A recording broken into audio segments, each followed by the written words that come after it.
In this video, we are going to talk about journalizing the issuance of stock. So we're working problem E13-21 on page 712 of our textbook. In this case, we're the accountants for Stellar Systems, and looks like they have 3 stock issuances here. So let's just get right into doing them. The first one issued 1,700 shares of $3 par value common stock for cash of $10.50 per share. All right, so clearly we're going to have some paid-in capital in excess of par of $7.50 per share, right? And we get cash. So let's get that down. Cash, how much? Well, it's 1,700 times what people paid us for it, which is $10.50, is equal to 17,850.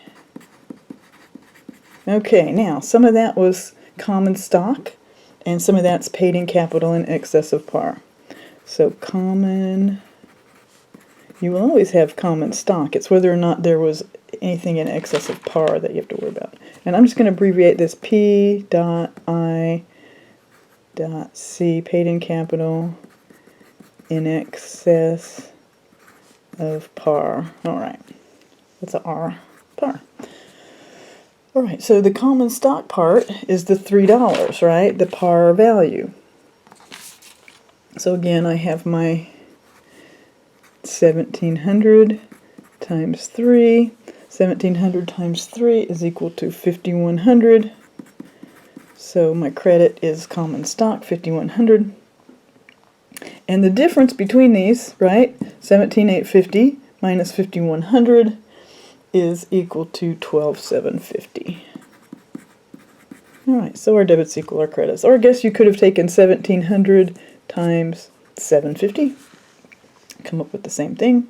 But that's it. That's how you put a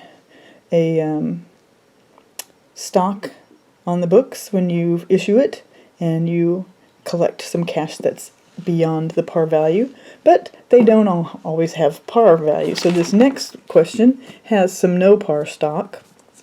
So on June 3, they issued 300 shares of $9 no par preferred stock, right? And 15,000 cash. All right, so we know we get cash of 15,000, right? And we issued preferred stock, 15,000, and that's it. So when there's no par, it's just whatever they paid for it. And finally, received equipment. Okay, so you don't necessarily have to get cash.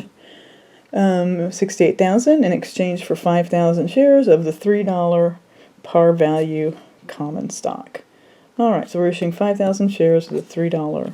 So we got equipment. So instead of cash, we get equipment. Right, and we know we're getting 68,000. Right, and we know we're issuing some common stock. Right, and that is, how many did we issue? Up here, 5,000, and at $3, so 5,000 times 3, of course, is equal to 15,000. So there's my common stock, 15,000, and so then we'll have some paid in capital in excess of par common. Right, we could put common up here too, because you could have some paid in capital in excess of par for preferred stock. Paid in capital in excess of par common. So that's just the difference, right? 68,000 minus 15,000 is 53,000. All right, the next part of it asks us, how much paid in capital did they generate? Well, the common stock and the paid in capital in excess, those are all paid in capital. So to answer question part 2, we just add up the issuances. So we issued a total of 17,850 in common stock and paid in capital in excess. We issued 15,000 on the preferred, and we issued 68,000 for a grand total of 100,000, and there's that 850. So that's my total paid in capital. Whether it's paid in capital in excess or just paid in capital, we add it all up. And that's just kind of getting you used to thinking about in terms of the difference between paid in capital and retained earnings. All right. Well, that's it. We will look at E1323 next.